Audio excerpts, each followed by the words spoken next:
Bonjour à tous et bienvenue dans ce nouvel épisode de Rencontre avec. Aujourd'hui, c'est un pilote et les deux team managers qui vont nous présenter leur équipe Manao Compétition.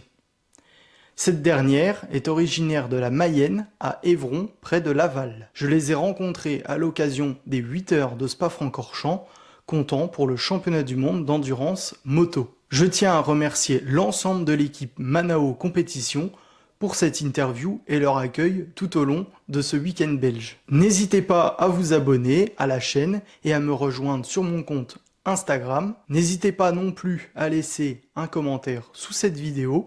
Ce sera un plaisir d'échanger avec vous. Bonne vidéo à tous!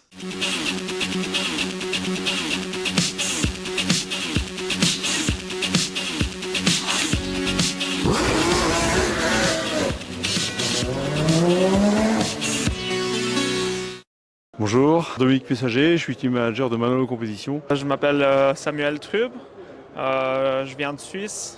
Manalo Compétition, c'est une équipe qui existe depuis 15 ans à peu près maintenant, où on participait jusque-là uniquement au Mans. Et puis depuis l'année dernière, on fait le championnat de WC. L'an dernier, on a fait 2 courses, donc Le Mans et puis Spa. Disons que le Formule WC nous permet de faire beaucoup plus de choses sur la moto. On est plus libre au niveau de modification, c'est plus intéressant, c'est les championnats EWC de toute façon. Donc c'est plus intéressant pour nous. On a voulu évoluer, faire évoluer l'équipe dans le championnat WC. Donc voilà, c'est un choix et on regrette surtout pas. Il faut rouler plus vite maintenant, c'est sûr que pour la qualif c'est plus compliqué. Mais on a des pilotes maintenant qui roulent vite, donc il n'y a pas de souci, quoi. On n'est pas inquiet du tout pour la qualif, ça va aller. Alors la partie la plus compliquée, souvent c'est des choix qu'il y a à faire sur les choix de pneus ou les choix du nombre de tours ou les choix. Donc c'est des choix avec l'expérience qui sont faits comme ça. Mais bon, c'est vrai qu'il y a de l'enjeu, il y a beaucoup d'enjeux, donc faut pas se craquer, quoi. Faut faire attention à tout ça. Mais voilà, ça se passe bien, on est heureux de le faire. Alors la préparation des week-ends, c'est beaucoup de temps, hein, beaucoup de temps. Pour Le Mans, c'est environ 3 mois de travail avant. En fait, on travaille toute l'année sur l'association, pour la recherche de budget, pour la préparation des motos, ce qu'on fait tout nous-mêmes. La décoration du box, l'intérieur, enfin, tout est à faire, hein. On ne s'imagine pas le travail qu'il y a à faire, mais c'est impressionnant. La recherche de budget, enfin, voilà, quoi, les choix divers de marques, de partenaires, et puis voilà, quoi, c'est une occupation à année entière.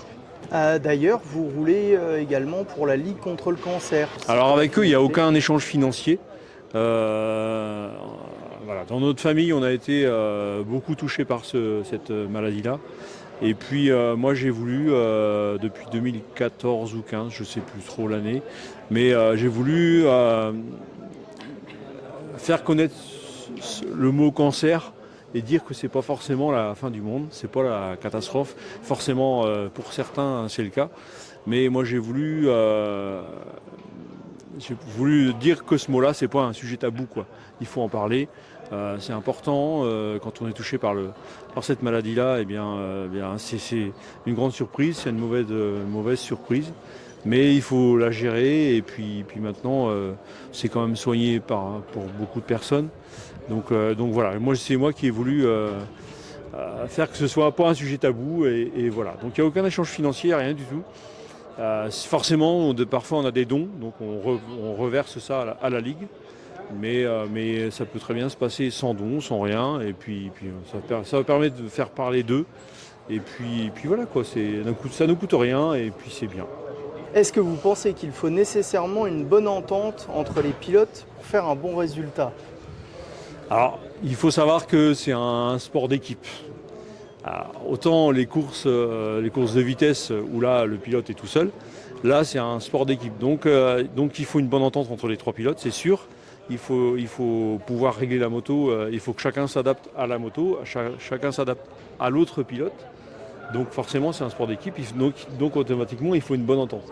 S'il y en a un qui va pas bien, il faut gérer les émotions, tout ça, c'est moins évident. Donc quand tout le monde s'entend bien, c'est formidable, quoi. Là, cette année, on a vraiment une bonne entente entre vous. Je crois que tout se passe bien. Et pourtant, on a 2 Espagnols et un Suisse. Mais ça va bien, enfin je pense, tu diras à Samuel si ça va ou ça va pas. J'ai vu personne se battre pour l'instant, donc ça va. Je suis passionné de moto depuis tout petit et j'ai commencé à piloter, rouler sur circuit et faire des courses d'abord en motocross et en supermotard en Suisse à mes 22 ans à peu près. Et donc ça fait il y a maintenant passé 10 ans. Et en fait, mon frère aîné, qui a 2 ans de plus, a débuté en promo sport en 2013. Et une année, j'étais blessé au genou et je l'ai accompagné pour lui donner un coup de main. Et la vitesse, ça m'a donné envie. Et j'ai commencé, donc en fait, comme mon frère, on a roulé ensemble en promo sport. Et c'est comme ça que j'ai connu la famille Messager, en fait. Et on s'entendait bien déjà là. Et c'est grâce à ça aussi qu'il m'a, il y a quelques années, proposé de courir avec eux en endurance. Et ça ne s'est pas fait tout de suite parce qu'il y a eu au début le Covid. Et puis c'est vrai que la première fois qu'ils m'ont demandé, j'étais pas prêt mentalement et physiquement parce que bon, on ne fait pas une course de 24 heures sans se préparer à ça. Du moins, pour être performant, il le faut. Et du coup, l'année d'après, on est allé rouler ensemble pour essayer les motos. Et c'est là que j'ai participé en 2022, ma première course ici à Spa, à l'époque avec la Suzuki. Qu'est-ce qui t'a convaincu de venir en endurance? Ben, la première fois, j'ai testé. Il fallait voir si ça plaisait. Et en fait, ce qui me faisait peur, avant tout, c'était le défi d'arriver à tenir 24 heures sur ma moto parce que c'est pas que du plaisir, c'est vraiment, c'est vraiment fatigant. Hein. Donc ça, c'était vraiment avant tout tester pour voir si ça fonctionnait, si j'arrivais au bout. Et la première course, on a terminé, c'était vraiment super. Et en fait, c'était vraiment fatigant. Mais quelques mois après, le corps a eu envie de subir ça et ça m'a rappelé. Et quand ils m'ont contacté l'hiver pour savoir l'année d'après, en 2023, si j'étais d'accord de faire partie de l'aventure à nouveau, j'ai tout de suite, sans hésitation, dit oui. Donc voilà. Comment tu gères ton effort tout au long de la course, puisque tu viens des formats sprint avec le promo sport, par exemple? Alors, en fait, d'abord, mentalement, je me dis toujours que sur une course de 24 heures, la course, c'est le dimanche. C'est pas aux essais le mardi, ni au qualif le jeudi et le vendredi. La course, c'est le dimanche, donc j'essaye vraiment d'économiser mon énergie toute la semaine. J'essaye de minimiser, de ne pas presser personnel, mais moi, j'essaie de dormir un maximum, de manger bien déjà 2-3 semaines avant la course et de minimiser les efforts pour me sentir bien, en fait, vraiment pour avoir de l'énergie pendant la course et notamment pour le dimanche où c'est là la partie la plus importante et la plus dure de la course en fait. Rouler à Spa en voiture, ça représente déjà un défi, notamment avec le Raidillon. En moto, comment tu abordes ce virage? Alors, en fait, c'est un des virages les plus beaux du circuit, ça je pense qu'il n'y a pas de secret. Et c'est vraiment un virage où on rentre à très haute vitesse puisqu'on entre en 6e dedans. Et avec très peu de freinage parce que comme le virage remonte vraiment très sec, on profite de ça pour arrêter la moto. Donc on freine forcément, on descend de rapport. Et c'est vraiment un des virages du circuit les plus techniques parce qu'en fait ça conditionne la ligne droite qui vient après. Donc c'est vraiment là où il y a le plus à gagner et aussi à perdre en termes de chrono. Donc il faut vraiment, pour faire un chrono et sur le circuit de Spa, il faut vraiment sortir bien de ce virage-là. À Spa, ce n'est pas le cas cette année, mais sur tout le reste du championnat, il y a de la conduite de nuit. Comment tu te prépares à cela, sachant que les circuits ne sont pas forcément très éclairés? Alors, déjà, l'équipe a fait un grand travail là-dessus ces dernières années, puisqu'ils ont ajouté à chaque fois des feux, en tout cas l'année passée. Je me rappelle qu'ils avaient fait un grand travail par rapport à l'année d'avant, en ajoutant des feux additionnels, puisqu'ici à Spa, l'éclairage était en tout cas moins bon qu'au Mans. Et c'est vrai que l'année passée, d'avoir roulé de nuit ici avec les éclairages additionnels sur la Yamaha, je me rappelle que c'était vraiment beaucoup plus facile qu'il y a 2 ans avec la Suzuki. Voilà. La gestion du trafic a une très grande importance en endurance. On pourrait dire qu'en moto, c'est plus simple de dépasser. Est-ce que c'est vraiment le cas avec des super stocks toujours plus proches des formules EWC? Alors, c'est clair que je pense qu'il est plus facile de dépasser en moto qu'en voiture ou qu'en sidecar peut-être, puisque quand même, on prend moins de place sur la piste. Après, dans le trafic, la gestion du trafic, il y a des pilotes vraiment plus lents qui sont faciles à doubler et des pilotes qui ont plus ou moins le même rythme. Après, ça dépend des relais. Et pareil pour nous, il y a des relais. À chaque relais, c'est comme une nouvelle course. Tout d'un coup, un relais, on se sent super bien. Tout d'un coup, on a une roue, on attrape quelqu'un et ça va tout seul. Ou tout d'un coup, on a un relais où on a un peu la fatigue. Ou alors, on fait plusieurs erreurs en plusieurs tours qui se suivent de manière consécutive. Et là, la gestion pour ça n'est pas toujours évidente. Mais sinon, en termes de trafic, on fait partie aussi du trafic. Bien sûr, on n'est pas forcément les pilotes qui roulent le plus vite. Donc, c'est vrai que des fois, c'est pas facile parce qu'on se fait vraiment déboîter par les pilotes de tête. Et des fois, ça surprend et on se fait aspirer au freinage. Et des fois, on se fait des bonnes frayeurs quand même. Mais jusqu'à maintenant, ça s'est toujours bien passé. Comme beaucoup de pilotes, tu as dû connaître des blessures, je pense. Quand on vous voit revenir aussi rapidement, on a l'impression que rien ne peut vous atteindre. En réalité, ça doit être très dur physiquement, mais également mentalement. Comment tu as géré tes retours à la compétition après les blessures? Jusqu'à maintenant, je remercie parce que j'ai toujours eu beaucoup de chance. C'est clair, j'ai beaucoup chuté, je me suis blessé, des petits bobos comme des plus grandes blessures qui méritaient des opérations et des arrêts de sport, de travail et un peu ralentir le quotidien. Et c'est vrai que quand on passe dans des moments difficiles, on se repose quand même la question, on se remet tout en question sur la dangerosité du sport, sur toutes ces choses-là et qu'on sait très bien que ça peut devenir dramatique. Après, de toute façon, dans la vie quotidienne, on roule aussi tous en voiture pour aller travailler, on a tous plus ou moins un job où il y a aussi des risques peut-être, en tout cas moi personnellement en tant que mécanicien dans une entreprise. Donc je me dis qu'il peut nous arriver une blessure ou pire à n'importe quel moment, que ce soit en sport ou autre. Mais c'est vrai que des fois quand on se fait des blessures, on réfléchit un moment et je pense que c'est la passion qui nous... C'est une envie qui revient après quelques semaines, quelques mois, ça dépend le passage et quelle est la blessure, qu'est-ce qui nous arrive.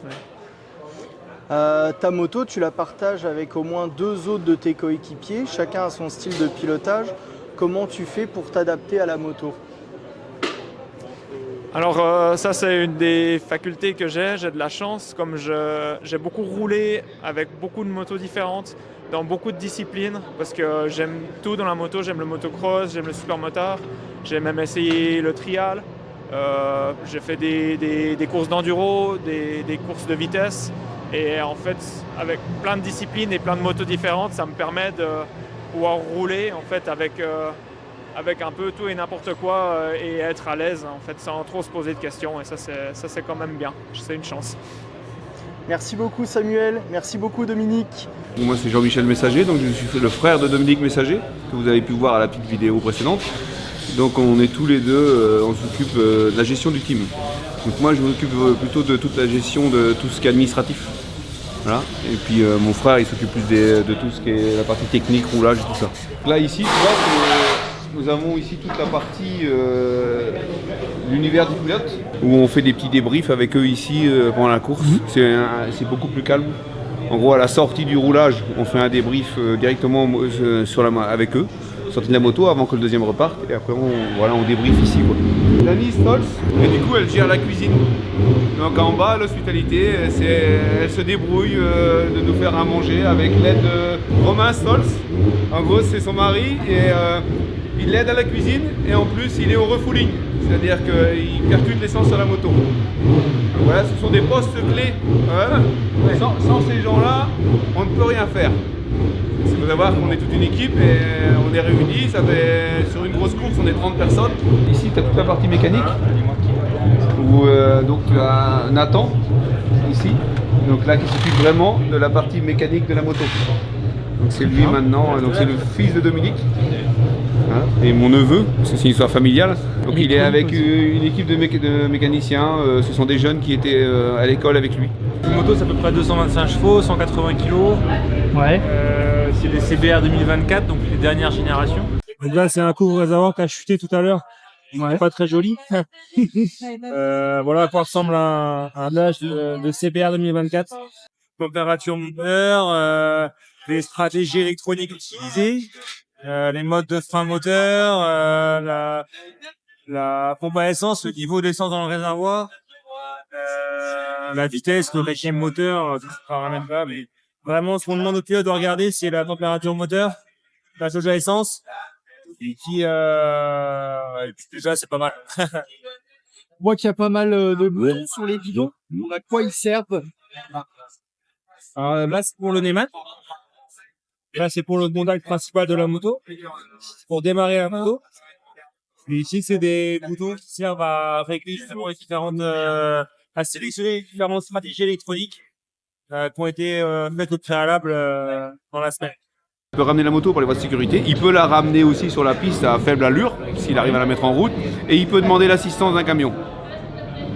Ouais, il peut demander l'assistance d'un camion. En gros, si la moto elle est trop abîmée, et s'il sait qu'il est trop loin pour la ramener, ça va être trop dur, il demande l'assistance, il la charge dans un camion, il la ramène au local technique. Et du coup, les techniques regardent dans l'état qu'elle est, rapidement, en 2-3 minutes, et ils nous la rendent pour essayer de la reconstruire. Okay. Voilà. Pendant la course, qu'est-ce que vous n'avez pas le droit de changer? Pendant la course, ce qu'on n'a pas le droit de changer, c'est ils viennent relever le numéro du moteur. Et le numéro de moteur, il relève au début de la course, il le relève à la fin de la course. Donc ça doit être absolument le même numéro. Voilà. Le reste, on peut le changer. Mais le cadre, c'est pareil, le numéro du cadre, ils viennent le relever aussi.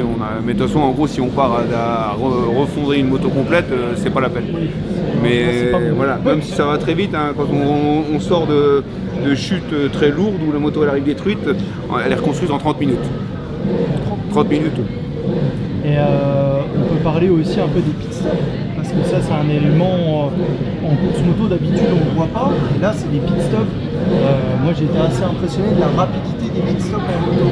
Oui. C'est quelque chose que vous travaillez quand même le plus possible. Ah bah c'est des choses qu'on travaille à chaque fois quand l'équipe tout est ensemble, donc tout au long de la semaine on travaille sur les pit stops. Donc en gros là maintenant on est en catégorie WC, donc on a le droit à certains éléments qui sont très rapides. Et en gros pour faire le plein d'essence, changer le pneu arrière, la roue arrière, on est largement en dessous de la minute. D'accord. Le but c'est de perdre le moins de temps possible ici. C'est combien de temps un bon pit stop? Un bon pit stop réussit une vingtaine de secondes. Mais il faut savoir qu'en 20 secondes on a changé la roue arrière, la roue avant, fait le plein d'essence. Et le pilote est prêt à repartir. Et vous êtes limité en nombre de mécanos? Oui, les nombres de mécanos, en gros, dès l'instant que la course commence, c'est 4 mécanos qui interviennent sur la machine. Ils ont tous des brassards. Okay. En cas de chute, on la rend dans le box, on peut être tout ce qu'on veut autour. Là, au contraire, il faut que tout le monde donne un coup de main, quoi. Donc moi je suis ici, donc je suis en dessous le PC. Et donc moi mon poste, en gros, c'est que je gère le logiciel Google Drive avec la cabane de chronométrage.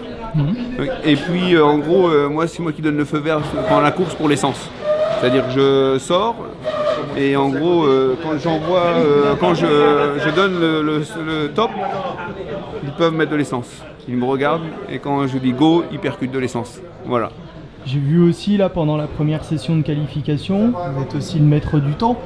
Oui. Vous commencez 4 Oui. minutes, 2 minutes, 1 minute. Oui, généralement je suis aussi le maître du temps. Les gars souvent ils me demandent toujours on part quand il nous reste combien de temps et c'est parce que c'est vrai que quand ils sont occupés, ils ne regardent pas leur montre quoi. Ouais. Donc je regarde tout le temps les horaires et ils savent qu'ils peuvent compter sur moi. Voilà. Et comment on gère à votre poste le stress de la course? On mange du chocolat. On mange. Ouais. Moi je le gère comme ça. Je bois du café, je mange du chocolat. Très bien. Et ben merci beaucoup. Voilà.